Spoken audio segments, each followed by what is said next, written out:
Canal del Congreso, el canal de la Unión, presenta.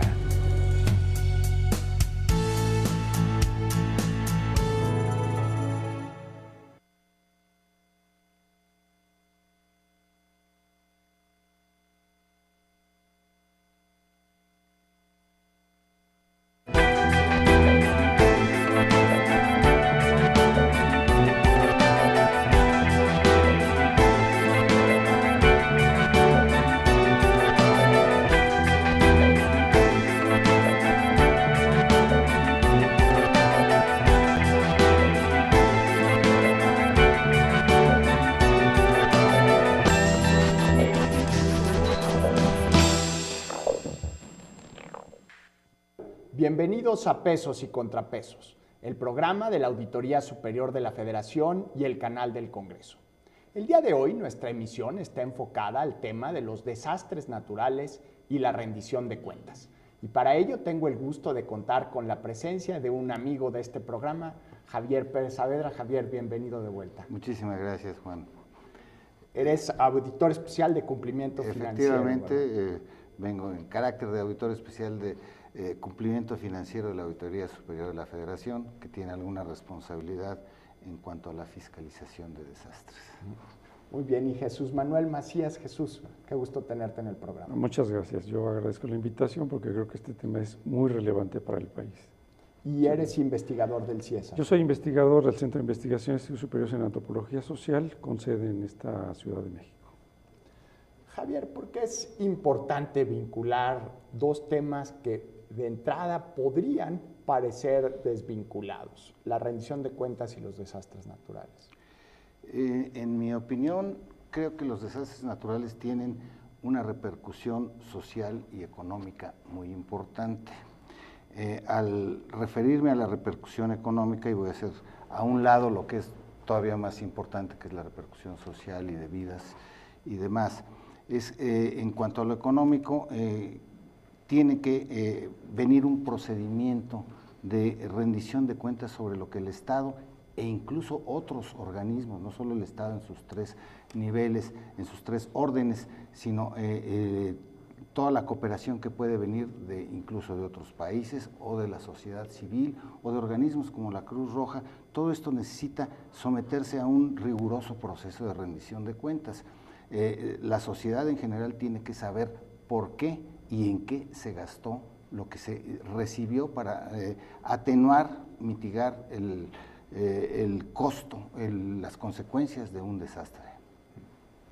Jesús, si nos pudieras dar tu punto de vista también sobre la necesidad de vincular estos dos temas. Sí, bueno, yo estoy totalmente de acuerdo con lo que dice el maestro, y creo que más en estos tiempos se hace más pertinente, porque en México hace unos años entramos a como una etapa de, ¿cómo decir?, de profundización financiera en esta esfera de los desastres. Se crearon fondos para prevenir desastres, fondos para atender desastres.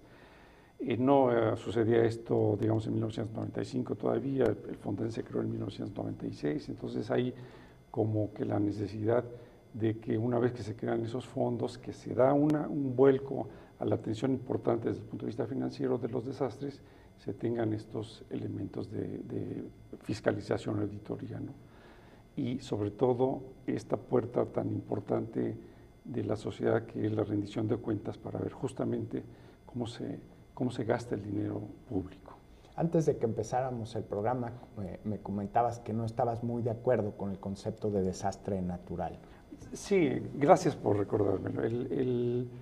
Es que el concepto de desastre natural es un concepto muy viejo y tiene implicaciones que dan la impresión, digamos, popular, de que es natural que sucedan los desastres porque ocurre un sismo o un huracán, y sabemos actualmente que los fenómenos naturales pueden ser mediadores o no de desastres. Y la sociedad tiene un avance ya muy importante en el conocimiento de este tipo de amenazas, como entonces, para separamos prevenirlas. fenómenos naturales de desastres. Exactamente, es decir, un huracán como fenómeno puede convertirse en desastre o puede no convertirse en desastre, depende de cómo la sociedad lo enfrente, ¿no? Entonces, por eso recomendamos abandonar ya el tema, el término desastre natural por todas esas connotaciones que tiene y adoptar simple y sencillamente el de desastres, ¿no? Se puede diferenciar cuando son mediados por un fenómeno natural o cuando son mediados por alguna razón antropogénica, ¿no?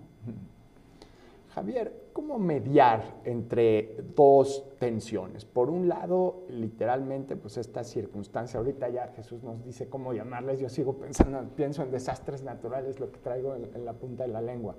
Estos fenómenos naturales con consecuencias sociales necesitan atenderse con un sentido de velocidad. Entonces, por un lado está la urgencia de atender a personas que están perdiendo su casa, que no tienen acceso a alimentación y agua, y por el otro, la estructura de regulación del gasto público que implica seguir ciertos procedimientos que no necesariamente son compatibles con la velocidad de atender estas emergencias. ¿Cómo se pueden empatar estas dos aparentes fuerzas opuestas?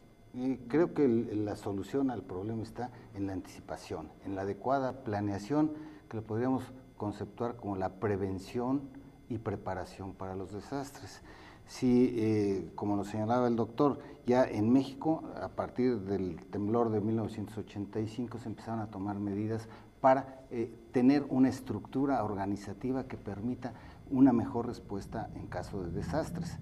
Ya olvido lo de naturales, en caso de desastres, efectivamente ya hay mecanismos financieros, hay mecanismos de estructura gubernamental y de coordinación con los entes sociales para llegar a esto. Entonces, la palabra es prevención, preparación, anticipación ante estos problemas.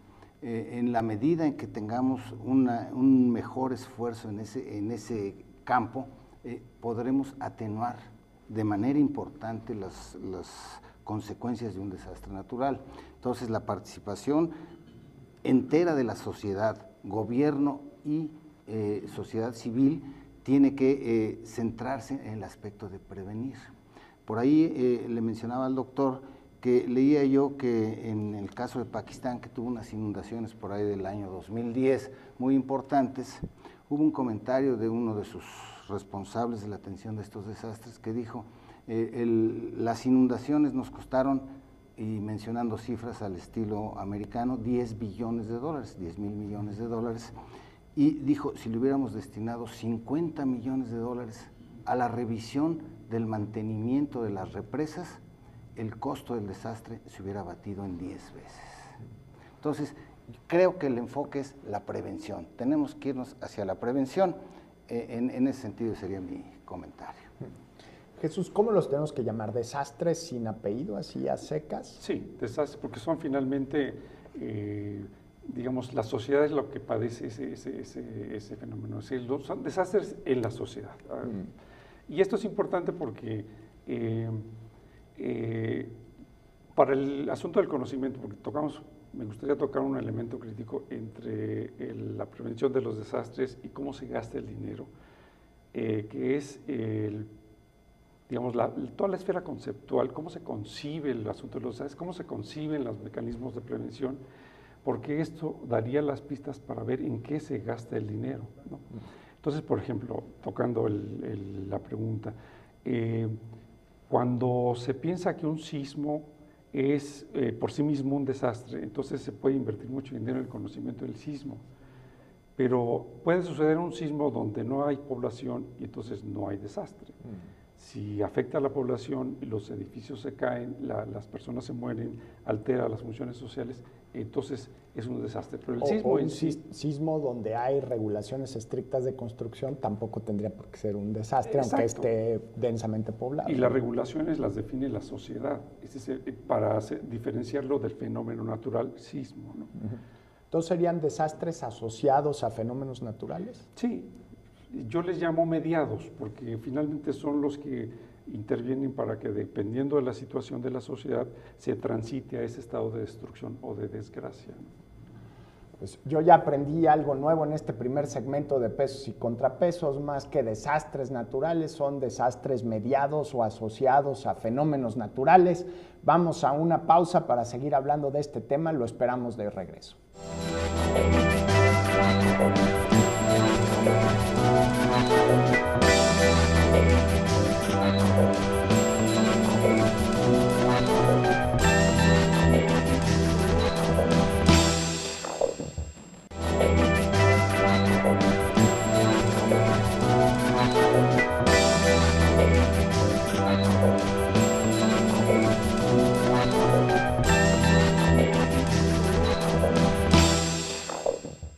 Jesús. Entonces, los desastres no son los huracanes ni los terremotos, sino la corrupción y los malos gobiernos que no logran prever y tomar medidas que eviten que un fenómeno natural efectivamente devenga en un desastre. Sí. Eso es lo que... Yo no utilizaría la palabra determina, pero sí influye enormemente en ese tránsito al estado de destrucción. El desastre es como todo un proceso social y uno de sus momentos, digamos, es el impacto de un fenómeno como el sismo, el huracán, la inundación, en fin. Y ese es el impacto que hace que una sociedad o un segmento de la sociedad tenga daños, entre en pérdida, se mueran las personas, etcétera. Y esa situación requiere que ese segmento de la sociedad entre en otra etapa que es la recuperación. Y en fin, después se vuelve un ciclo en el que se tiene, una vez recuperado, se tienen que tomar medidas de mitigación, prevención, etcétera, ¿no? Pero ese es el punto muy importante, ¿no? Es la sociedad el centro de la manifestación del desastre. Javier, ¿cómo se cuantifican los daños de un desastre? Por ejemplo, las tormentas Ingrid y Manuel que tuvimos durante 2013. A mí me impresiona mucho que algunos gobernadores todavía no ha dejado de llover y ya dicen, hijo, esto nos costó 50,000 millones de pesos. Digo, oye, pues qué velocidad para el análisis. Capacidad. Sí. Qué capacidad. Creo que la cuantificación de la consecuencia económica de un desastre es realmente una tarea compleja, porque tendremos que ver lo que hay, costos de carácter social, costos que tendrá que sufragar el gobierno, el Estado, y en sus tres órdenes de gobierno. O sea, habrá costos para el Estado, costos para la Federación y costos para el municipio, y hay costos hasta individuales para cada persona que en su patrimonio individual sufre las consecuencias de esto.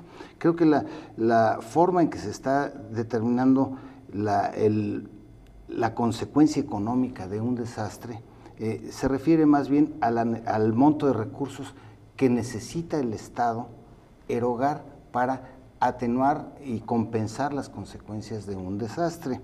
En este sentido, yo me referiría fundamentalmente que hay dos tipos de costos. Inmediatamente después de que sucedió un desastre, son las actividades inherentes a restablecer el estado de cosas, satisfaciendo las necesidades más elementales de la población, como son evitar pérdida de vidas, otorgarles las necesidades elementales como agua, alimento, medicinas, evitar la propagación de epidemias, enfermedades, etcétera.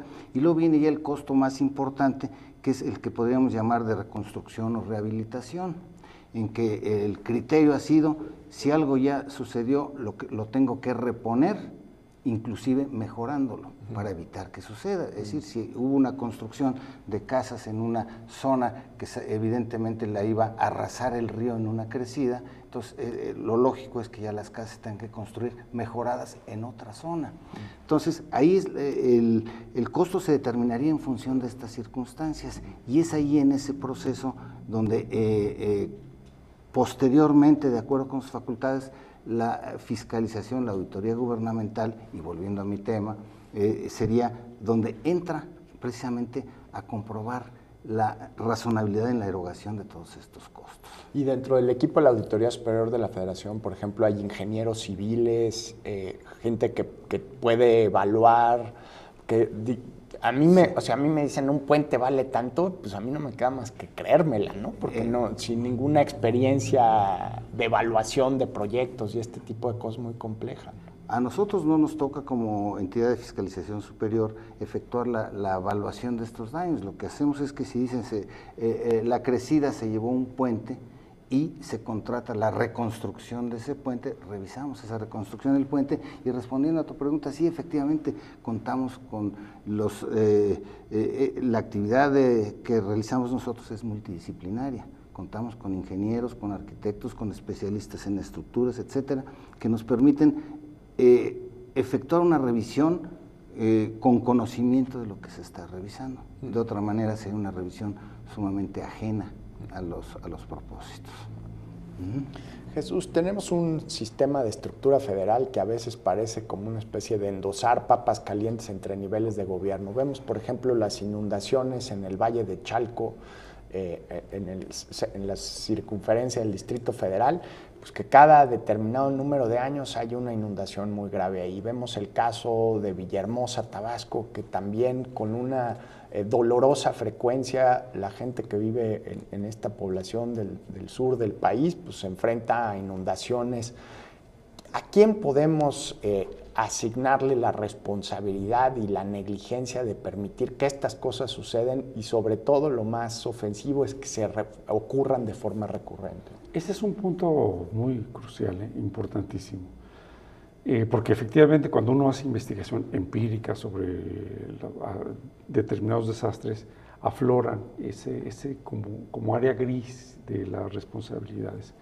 Yo creo que hay cosas que son muy claras en un sistema federal, ¿no? El nivel federal tiene la responsabilidad importantísima de orientar las políticas y además, como está configurado el Sistema Nacional de Protección Civil, hay una forma de compartir esas responsabilidades con los niveles estatales y municipales. Además hay una serie de normas, algunas también muy en zona gris, como el uso de suelo en zonas federales, de ríos y todo ese asunto, pero en fin, yo creo que eso es una cuestión que se está resolviendo de alguna manera y ojalá sea pronto. Pero lo que me parece importantísimo es que los esquemas, digamos, teóricos son unos y la realidad es otra. Me refiero a que tenemos muchísimos municipios y el municipio es extraordinariamente heterogéneo, muchísimos no tienen recursos, ni siquiera para, por ejemplo, un equipo de cómputo. Hay otros municipios que tienen enormes recursos, ¿no?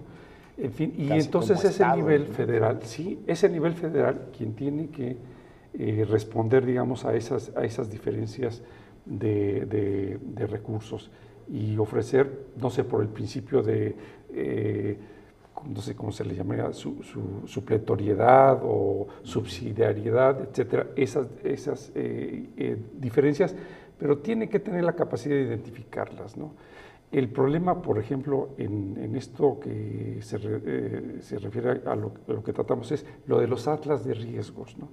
Tenemos un Atlas Nacional de Riesgos que no termina de ser satisfactorio, tenemos atlas estatales de riesgos, pero tenemos un escaso número de atlas municipales de riesgos, poquísimos, porque eso refleja la realidad de los municipios. No hay recursos, ni materiales, ni humanos, ni intelectuales para poderlos hacer, pero se tienen que conocer las amenazas, se tienen que conocer las vulnerabilidades y se tiene que actuar para prevenir. Y esa es responsabilidad finalmente que recae en el ámbito federal, desde mi punto de vista. Sí. Yo a lo mejor añadiría, si me permite, doctor, que se trata de un esfuerzo de coordinación entre todos.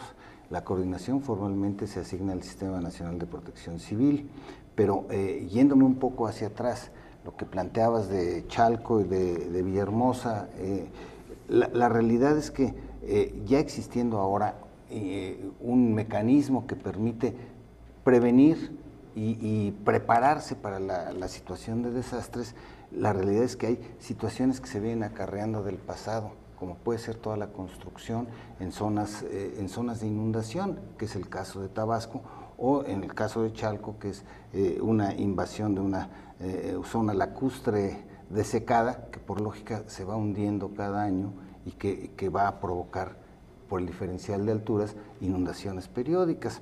Entonces, hay soluciones y las soluciones son muy costosas. La realidad es que ahora que ya contamos con un Sistema Nacional de Protección Civil, tenemos que atacar los dos frentes, decir de aquí en adelante esto ya no tiene que suceder, coordinando no solo a los tres niveles, a los tres órdenes de gobierno, sino a toda la sociedad que puede participar en esto, y por otro lado, tratando en la medida de la posibilidad de recursos, ir corrigiendo las situaciones que siguen estando latentes para futuros desastres. Perfecto. Estamos hablando sobre desastres asociados con fenómenos naturales. Esto es Pesos y Contrapesos. Vamos a una pausa y regresamos.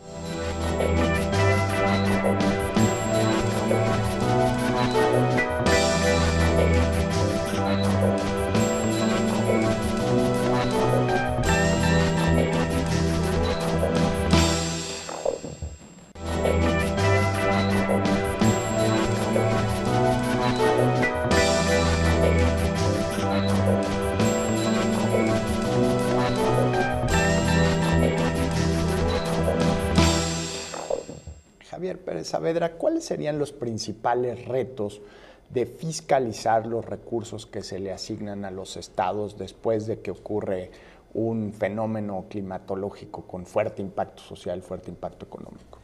Es una pregunta muy interesante. La fiscalización como una herramienta, un apoyo fundamental para que haya una adecuada rendición de cuentas, en este caso se da de acuerdo con los principios constitucionales que la rigen en forma posterior. Esto significa que difícilmente nosotros podemos intervenir al momento en que se están atendiendo de urgencia los problemas de un desastre.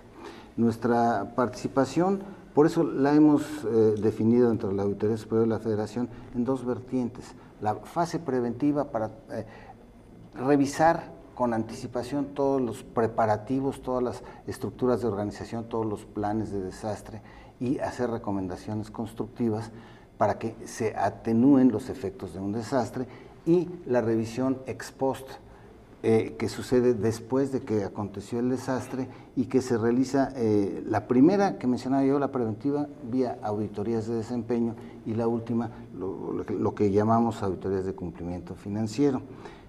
Ciertamente hay limitaciones y hay una imagen pública de que en los casos de desastre se presta a corrupción. Yo plantearía esto como que efectivamente ha habido experiencias desastrosas en ese sentido, hablando de desastres, y porque al momento en que se tiene que atender un desastre, las consecuencias de un desastre, lo que prevalece en relación con los tradicionales objetivos de la gestión pública de honestidad, eficiencia, eficacia y economía, uno de estos objetivos agarra un peso más relevante, que es el de la eficacia. Cuando dicen, tienes que ser eficaz para llevar agua a los que no tienen agua potable. Se tiene que llevar, no obstante que se sacrifique la economía porque puede costar muchísimo, no obstante que se sacrifique la eficiencia, y que ahí es donde se pueden dar las cuestiones de que hay desvíos, hay corrupción, etcétera, y no obstante el criterio prevaleciente en toda la administración pública, que debe ser de honestidad, probidad. Entonces, lo que se trata es que para evitar estos esquemas de corrupción, en mi opinión, yo creo que tendríamos que nuevamente reforzar el esquema de prevención, para tener diseñados de antemano planes de cómo actuar en caso de emergencia, que ya ahí prevengan, y con conocimiento de causa de que va a prevalecer el objetivo de eficacia, no quiere decir que se abandone necesariamente los otros objetivos. ¿Cuáles crees que serían los retos que tenemos a nivel de rendición de cuentas, Jesús, y en otros temas, justo para prevenir, para que estos fenómenos naturales que van a seguir existiendo no tengan consecuencias tan dolorosas en la vida de la gente y las regiones que lo sufren? Bueno,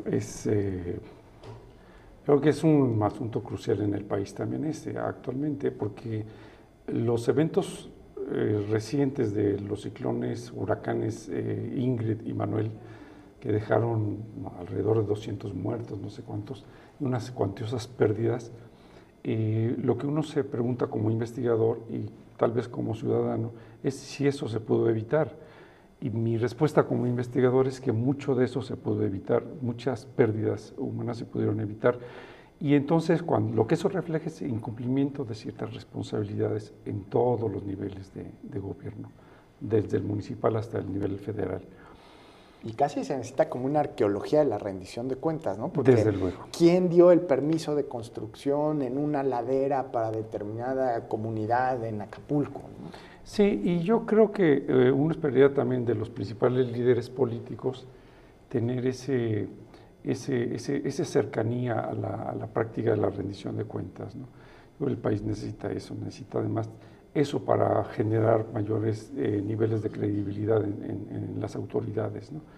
Entonces, yo decía hace un momento, hay aspectos desafortunados que no se justifican, y entonces, ¿dónde se puede buscar los mecanismos para que los diferentes niveles definan sus responsabilidades, más bien identifiquen sus responsabilidades y el incumplimiento de sus responsabilidades, porque tenemos pendiente un informe que dejó, digamos, prometido el secretario de Gobernación y también el secretario de SEDATU, el secretario de Desarrollo Agropecuario, agrario, etcétera, etcétera, ¿no? Tenemos pendiente escuchar ese informe. Yo creo que no se olvida, no se puede olvidar, y en ese caso, en ese informe, yo creo que nos daría a la sociedad unas enormes, digamos, esperanzas de que la marcha del país pueda tener una vía más importante hacia el desarrollo, sobre todo en esta esfera tan sensible como es lo que conocemos como protección civil, prevención de desastres, ¿no? Muchas esferas de la administración pública o de las administraciones públicas pueden ser, digamos, hasta cierto punto de marcha cotidiana, de consecuencias no demasiado visibles en muchos aspectos cuando hay fallas.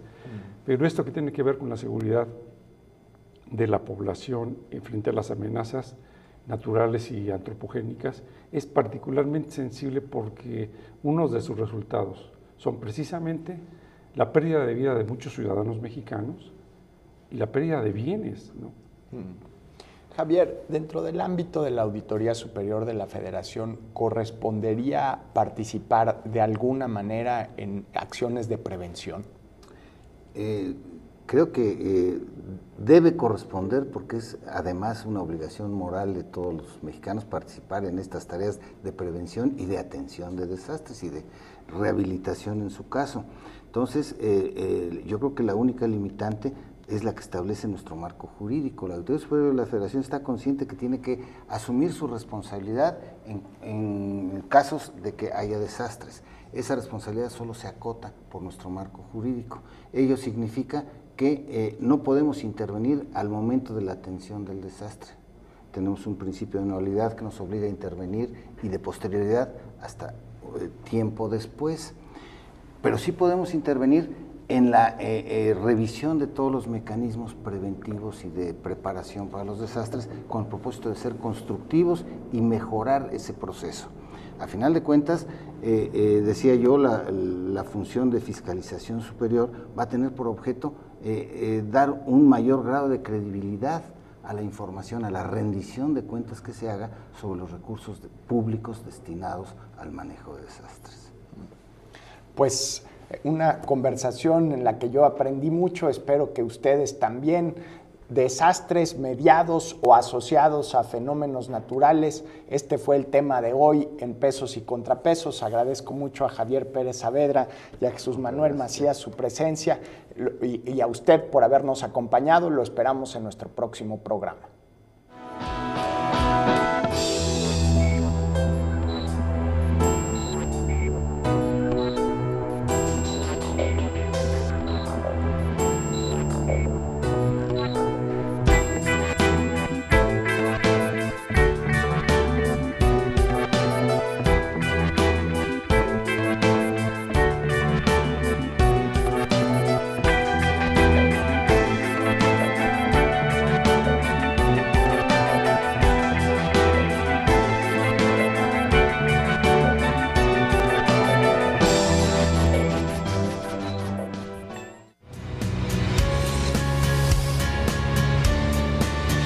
Canal del Congreso, el canal de la Unión, presentó.